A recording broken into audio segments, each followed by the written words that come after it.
Hello everyone, welcome to text book super coaching. So आज के इस वीडियो में स्टूडेंट्स मैं आपको बताने वाली हूँ। आपने एक चीज़ सुना होगा, बहुत सारे स्टूडेंट्स ना इसमें कन्फ्यूजन रखते हैं, एक कन्फ्यूजन क्रिएट करता है एक्चुअली ये कि यूजीसी नेट के एग्ज़ाम में होम साइंस का बेसिकली जो यूजीसी नेट का एग्जामिनेशन होता है उसमें और एफएसएसएआई के एग्ज़ाम में क्या डिफरेंस होता है।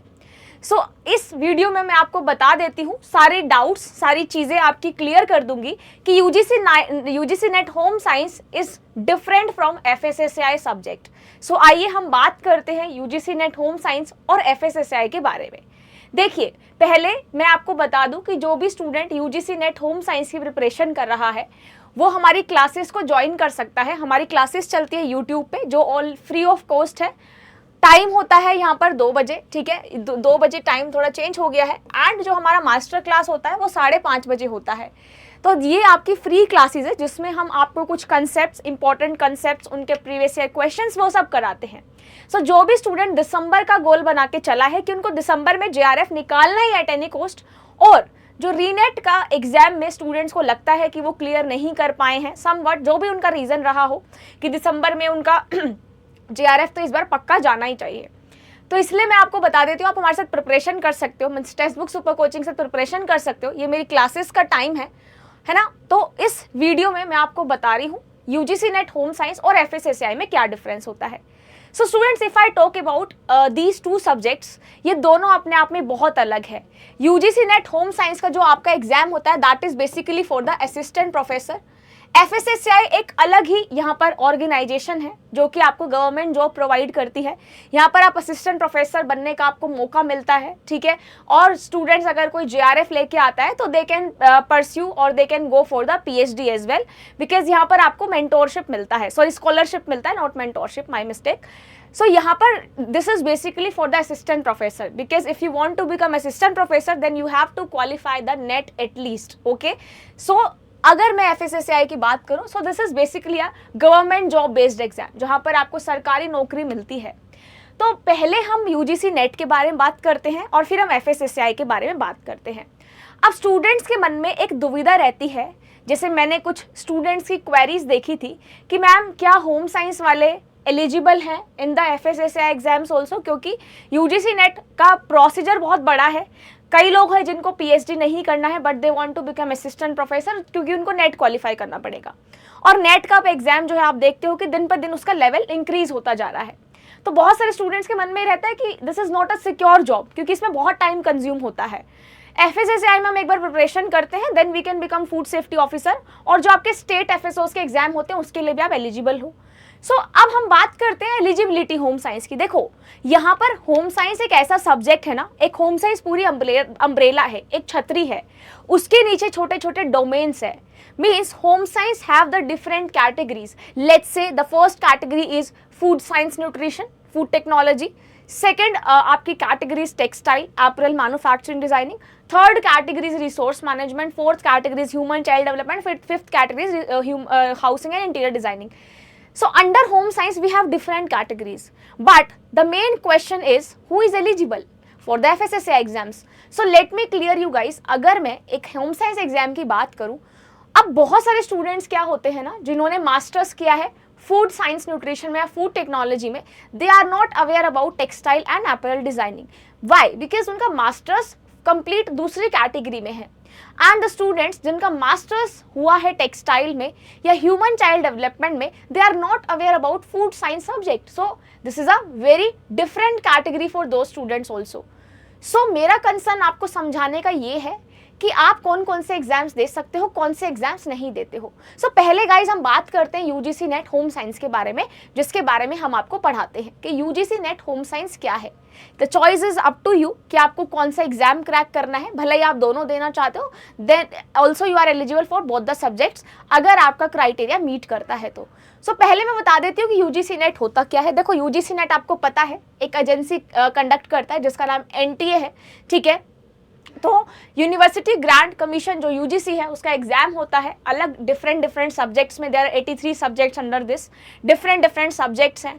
तो या तो आप असिस्टेंट प्रोफेसर बनते हो, है ना, या फिर आप अगर प्रिपरेशन करते हो, अगर आपका अच्छे मार्क्स आते हैं, देन आपका JRF क्वालिफाई हो जाता है। And if you qualify JRF then you can pursue PhD और you are eligible for a scholarship, जो कि आपको सरकार देती है, आपको स्टाइपेंड मिलता है for the research work. But if you want to go for a lecturership और जो आप असिस्टेंट प्रोफेसर के लिए प्रिपरेशन करते हो, सो this is the main eligibility कि आपको नेट का एग्जाम तो क्लियर करना ही करना है if you want to become assistant professor in colleges और universities. So this is basically UGC NET. अब मैं एक ओवरव्यू आपको बताती हूँ कि जैसे मैंने आपको अभी जस्ट बताया कि एक अम्ब्रेला है, एक छतरी है, उसके नीचे डिफरेंट कैटेगरीज है ना। तो होम साइंस में बेसिकली आपके अलग अलग डिसिप्लिन्स, अलग अलग फील्ड आती है, जैसे फूड एंड न्यूट्रिशन हो गया, ह्यूमन डेवलपमेंट है, टेक्सटाइल अपैरल डिजाइनिंग है, एक्सटेंशन एजुकेशन है। अब ये देखिए, जिन स्टूडेंट को ह्यूमन डेवलपमेंट आता है, चाइल्ड एंड ह्यूमन डेवलपमेंट में फॉर एग्जाम्पल उनका मास्टर्स है या फिर एक्सटेंशन मैनेजमेंट में है, तो उनके लिए फूड साइंस समझना बहुत मुश्किल हो जाता है ना। तो ये चॉइस आपका डिफरेंशिएट कर देता है कि आपको UGC नेट होम साइंस के लिए जाना है या फिर आपको FSSAI मीन्स गवर्नमेंट जॉब के लिए जाना है। UGC नेट अगर मैं गाइस एलिजिबिलिटी की बात करूं तो आपको पता ही है कि जिन्होंने मास्टर्स कर रखी है और जिनका मास्टर्स में एटलीस्ट 55% मार्क्स उनका क्वालिफिकेशन होना चाहिए मास्टर्स डिग्री में, अगर 55 से कम है then you are not eligible for the UGC NET examination. So you have to score 55% at least in your masters. Okay, अब एक और बात आती है कि मैम फाइनल ईयर वाले भी क्या रिजल्ट अप्लाई कर सकते हैं? यस, जो फाइनल ईयर में है या जिनका रिजल्ट अभी नहीं आया है they can also apply for the UGC net, क्योंकि जब तक रिजल्ट आता है UGC नेट का एक बड़ा प्रोसेस है, तो आप उसमें अप्लाई कर सकते हो, है ना। In case the final results of their masters degree are awaited, अगर आपके फाइनल ईयर के रिजल्ट अगर अभी नहीं आए हैं then also you can go for the UGC NET और you can also apply for the UGC NET. ठीक है, अब यहाँ पर एक मुद्दा आता है कि JRF क्या है ना। JRF आपको मालूम है, that is junior research fellowship. आपको सरकार क्या है, फेलोशिप देती है for the persuasion of your research, है ना, डिग्री। सो यहाँ पर आपको पोस्ट ग्रेजुएशन चाहिए होम साइंस में। एलिजिबिलिटी क्या है, आपका MSc होना चाहिए फूड साइंस में, है ना, या फिर आपका यहाँ पर टेक्सटाइल और क्लोथिंग होना चाहिए, या फिर फूड एंड न्यूट्रिशन वाले भी एलिजिबल है for the UGC NET examination. ठीक है, तो अगर आपका मास्टर डिग्री इन 3 सब्जेक्ट में है देन यू कैन अप्लाई और then you can go for the UGC NET examination. Age relaxation पता ही आपको, 5 साल का रिलैक्सेशन मिलता है SC ST OBC transgender person with disabilities categories को रिलैक्सेशन मिलता है 5 साल का। 5 साल का गवर्नमेंट भी देती है, ठीक है, जो भी आपके गवर्नमेंट आर्म फोर्स में जो लोग हैं उनको भी 5 साल का रिलैक्सेशन मिलता है। एंड जो लॉ वाले स्टूडेंट्स हैं, LLM डिग्री वाले, उनका 3 साल का एज रिलैक्सेशन होता है। 31 तक आप क्या कर सकते हो, 31 एज तक आप अपना JRF अप्लाई कर सकते हो। उसके बाद you can not go for the JRF but you can still apply for the assistant professor, means if you can also apply for the UGC NET. ठीक है, आप नेट के लिए एलिजिबल हो but not for the JRF if your age exceeds 31 years, right. So this is basically the age eligibility. ये तो हो गया गाइज होम साइंस का, हम पढ़ते रहते हैं कि, तो ये अपना एलिजिबिलिटी चेक करना जिनका subject home science, food and nutrition और टेक्सटाइल क्लोथिंग में दे can go for the UGC net subject. अब हम बात करते हैं FSSAI की। देखो, FSSAI का आपको मतलब पता है, food safety and standards authority of India होता है, inspiring trust assure safe and nutritious food. FSSAI का एक मेन ऑब्जेक्टिव रहता है कि जहां पर भी फूड बन रहा है FSSAI की, जो भी आजकल आपने देखा होगा हर पैकेट्स के पीछे FSSAI का ये लोगो लगा रहता है, सिंबल बना हुआ होता है। सो FSSAI का मेन मुद्दा ये है कि हमें जो भी खाना बन रहा है वो सेफ होना चाहिए, प्लस उसकी क्वालिटी अच्छी होनी चाहिए, एंड जो सेफ्टी होनी चाहिए उसकी, that is according to the customer health. Customer के हेल्थ पॉइंट ऑफ व्यू से जो खाना बन रहा है दैट शुड बी सेफ, है ना, चाहे उसकी प्रोडक्शन हो चाहे मैन्युफैक्चरिंग हो, वो खाना सेफ होना चाहिए। तो FSSAI क्या करता है, रिक्रूटमेंट निकालता है, ठीक है, डायरेक्ट रिक्रूटमेंट होती है। अब एक जो आपका सेंट्रल लेवल पे होता है, ठीक है, जो सेंट्रल लेवल पे होता है वो आपका FSSAI का एग्जाम होता है, ठीक है। और इस FSSAI के एग्जाम में आपके पास 2 पोस्ट आती है, एक आती है सेंट्रल फूड सेफ्टी ऑफिसर, दूसरी आती है टेक्निकल ऑफिसर। अभी मैं इसके बारे में आपको बताती हूँ, ठीक है।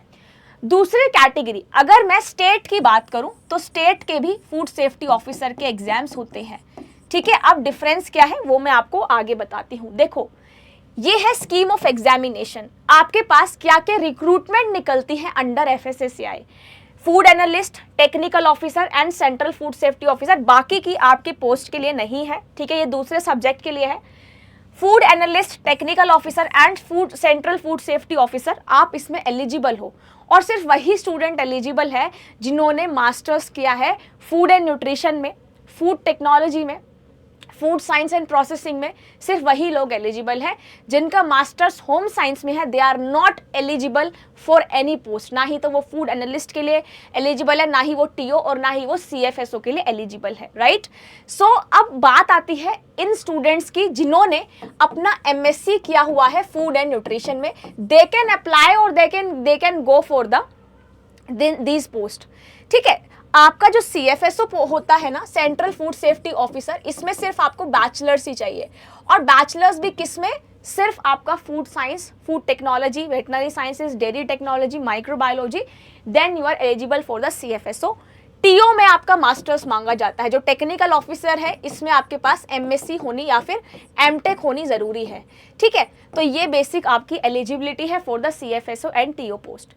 अब बात ये आती है कि कितनी स्टेजेस होती हैं। देखो, फूड एनालिस्ट में आपका रिटर्न टेस्ट होता है, डायरेक्ट इंटरव्यू होता है। टेक्निकल ऑफिसर में CBT 1 CBT 2 होता है। सीएफओ में भी CBT 1 CBT 2 होता है। CBT 1 बेसिकली जो होता है दैट इज योर ऑब्जेक्टिव, ठीक है। और जो सेकंड होता है दैट इज सब्जेक्टिव, ठीक है। सिलेबस आपको पूरा FSSAI के वेबसाइट पे मिल जाता है, बाकी ये सारी चीजें नहीं होती है। तो ये फर्स्ट स्टेज हो गई। पहला stage CBT 1, second stage CBT 2। अगर आप CBT 2 क्लियर करते हो देन आप क्या करते हो, इंटरव्यू में एलिजिबल हो, then you will go for the interview. So यहाँ पर कैंडिडेट को शॉर्टलिस्ट किया जाता है according to the marks of CBT 1 और CBT 2, दोनों के ही मार्क्स देखे जाते हैं। बट जो CBT 2 क्लियर करता है ना, उसको इंटरव्यू के लिए शॉर्टलिस्ट किया जाता है, ठीक है। एंड एज लिमिट देखिए, एज लिमिट फूड एनालिस्ट के 35 है, टीओ के लिए 30 एंड सीएफएसओ के लिए भी 30 है। वैकेंसीज ये पिछली बार का है। देखो, हर 2 साल में FSSAI की वैकेंसी आती है। पहले जो वैकेंसी आई थी वो 2019 में आई थी, फिर कोविड आ गया, 2021 में आई, 2022 में उसका एग्जाम हुआ और अभी तक 2024 में कोई FSSAI की नोटिफिकेशन नहीं आई है और 2024 पूरा जाने को हुआ है। There is no notification as such for the FSSAI exams, ठीक है। अब मैं बात करती हूँ कि एज रिलैक्सेशन कितना है। ST वालों को 5 साल का है, OBC को 3 साल का है, PWD 10 ईयर्स। ये सारे एलिजिबिलिटी आप यहाँ पर पढ़ सकते हो। उसके बाद मैं बात करती हूँ क्वालिफिकेशन की। देखो, यहाँ पर मेन मुद्दा आता है कि होम साइंस वाले कहाँ एलिजिबल है, FSSAI में नहीं है, ठीक है। सिर्फ फूड एंड न्यूट्रिशन वाले are eligible for the FSSAI post. यहाँ पर फूड एनालिस्ट की मास्टर डिग्री होनी चाहिए केमिस्ट्री में, बायोकेमिस्ट्री, माइक्रोबायोलॉजी, डेयरी केमिस्ट्री और food technology, even food and nutrition. तो आप फूड एनालिस्ट वाली पोस्ट के लिए अप्लाई कर सकते हो। उसके बाद अगर मैं बात करूं टीओ की, टेक्निकल ऑफिसर में भी आपको मास्टर्स डिग्री चाहिए, चाहे आपके पास केमिस्ट्री हो, बायोकेमिस्ट्री से किया हो, food technology, food science, food and nutrition, edible oil technology, microbiology, dairy, agriculture, इसमें टीओ वाले स्टूडेंट्स एलिजिबल है, ठीक है। एंड मैं अगर सीएफएसओ की बात करूं तो यहाँ पर सिर्फ आपको एक डिग्री चाहिए, एक बैचलर्स डिग्री चाहिए, मास्टर्स डिग्री इसमें नहीं चाहिए। आपको सिर्फ एक बैचलर्स डिग्री चाहिए और आप इसमें पोस्ट में अप्लाई कर सकते हो। कौन अप्लाई कर सकता है? फूड टेक्नोलॉजी वाले, डेयरी टेक्नोलॉजी, बायोटेक्नोलॉजी, ऑयल और एग्रीकल्चर और वेटनरी साइंसेज, ठीक है। तो ये एलिजिबिलिटी आपकी सीएफएसओ की। अब गाइज मैं एक चीज और बता देती हूँ, एक स्टेट के जो एफएसओज होते हैं, है ना, जो स्टेट में आपके फूड सेफ्टी ऑफिसर के एग्जाम होते हैं, वहां पर CBT 1 CBT 2 इंटरव्यू ऐसा नहीं होता है। वहां पर सिर्फ आपका एक रिटर्न एग्जामिनेशन होता है, ठीक है।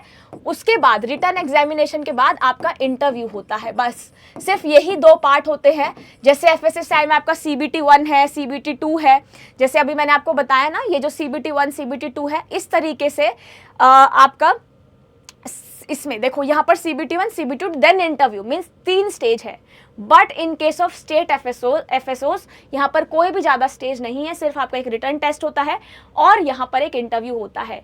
अब बात ये होती है कि एफएसओज में कहाँ कहाँ होता है। देखो, केरला का होता है, तमिलनाडु का होता है, आसाम का है, राजस्थान का है, हरियाणा का है, HPSC RPSC, जब आपने नाम भी सुने होंगे, तो यहाँ पर फूड सेफ्टी ऑफिसर की पोस्ट निकलती है। सो अब मैंने आपको एक क्लियर सा डिफरेंस बताया है UGC नेट होम साइंस और FSSAI में, ठीक है। तो आप किसमें एनरोल करना चाहते हो, कहाँ पर अप्लाई करना चाहते हो, this is up to you. आप अपनी एलिजिबिलिटी देखिए, रिलैक्सेशन देखिए एंड सिलेबस भी एक बार देखिएगा। तो बिल्कुल अच्छे से आपको सोच करके देखना है कि आप कहाँ पे लाए करते हो, ठीक है। और जो भी स्टूडेंट यहाँ पर फाउंडेशन बैच की तैयारी कर रहा है तो they can join my course also, जहाँ पर आपको पेपर 1 पेपर 2 दोनों मिलेगा यूजीसी नेट के लिए। Also you can apply my code which is ADITI, and by using this code you will get maximum discount, है ना, on this subscription. So you can use my code to avail this offer, जहाँ पर आप मेरे साथ live preparation कर सकते हो, जहाँ पर आपको लाइव क्लासेस मिलती है, PDFs मिलता है, मॉक टेस्ट मिलते हैं, everything you will get in this batch, जहाँ पर आपको डिटेल में सारी चीज़ें कराई जाती है। सो मेरा मेन यही मोटो था, this is up to you, I am not forcing anyone और I not force any student कि आप ऐसे पढ़ो। आपके पास यूट्यूब की क्लासेस है, फ्री क्लासेस है, those who can afford they can purchase this batch, those who can not afford they can study by the free classes also, क्योंकि वो भी आप लोगों के लिए ही, आपके ही लिए है। बाकी आपको FSSAI की जॉब्स में जाना है, जब भी FSSAI की जॉब्स निकलेंगी then I will notify you, चाहे वो स्टेट FSA हो चाहे वो आपका FSSAI की पोस्ट हो, ठीक है। सो ये आप एक बार क्लैरिटी ले लीजिए कि आप FSSAI में जाना चाहते हो, या फिर जो स्टूडेंट्स होम साइंस वाले हैं वो तो UGC में ही रहेंगे, बट जिनका फूड एंड न्यूट्रिशन है मास्टर्स में, वो अपनी क्लैरिटी कर लो, you want to go for FSSAI और द UGC नेट, ठीक है। चलो, thank you so much, bye bye, take care and stay blessed guys.